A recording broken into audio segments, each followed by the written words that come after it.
So, one of the sponsors that I mentioned earlier, E-Democracy, the executive director is here, and he would just like to get like a minute or two of your time. So, come on up, Steve. All right. Hey, everybody. It's a great day, and I've been waiting 20 years from this, and I want to give you proof that I've been waiting 20 years for this. So, this is not a pizza delivery box, all right? Who can guess what's in here? Matt. Bodies. On board. This is what makes Minnesota the international global home of the Civic hacking movement. Back in 1994, folks who worked at the Supercomputer Center, folks that worked at MRNet came together to create the world's first election information website right here, nonprofit website. A couple things that happened in 1994 was we took the state voter guide and we retyped the whole thing in by hand to put it on the brand new thing called the World Wide Web. Now, something kind of clever, looking at all the traffic from 1994, we actually had more hits on Gopher than on the website. Anyone remember the Gopher? Oh, yeah. Invented here in Minnesota?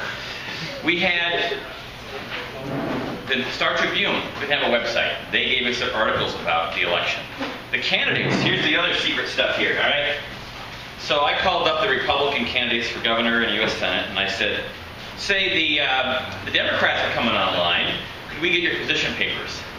And they said, yes. I called the Democrats. I said, hey, you know the Republicans are coming online. Can we get your position papers? So we ended up having the candidates, the government, the League of Women Voters gave us their voter guide. They had this guide, so that was very nice. So then I retype it in.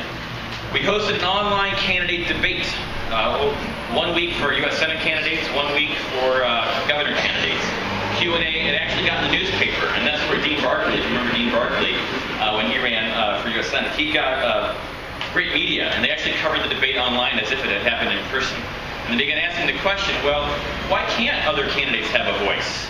And so back then, you know, folks came together to make it happen. One last little part of the story was on election night. People thought, well, hey, you know, let's get election results. And so they called it the Bit Bucket Brigade. Mike O'Connor, formerly of GoFast.net, came together, and he and others brought one of those portable Macs that opened up like a typewriter with a modem, and they sat next to the green screen of the Secretary of State's office and typed in the election results live to put them on the internet on election night. And I remember looking at the logs, and even whitehouse.gov was in there looking at one of the first sites ever to have election results on the internet. So it was 20 years ago, and a lot of folks came together from very different backgrounds, commercial, non-commercial, to say, hey, we can do something different in our community. And so what I see here today with the 20 topics that were proposed and the 10 or 15 groups that are going at it is people coming together to say, hey, I have skills. I care about my community. I care about doing good with my skills in our community. And, very excitingly, I want to help open up government. I want to help take the data they're beginning to release and make available and actually bring it into real-time, everyday use. And whether it be elections or whether you feel safe on the street or how you're connecting with neighbors, these tools are changing our society and community for the better. And I just want to thank you for being here and for supporting all the folks that have put this event together. Thanks so much.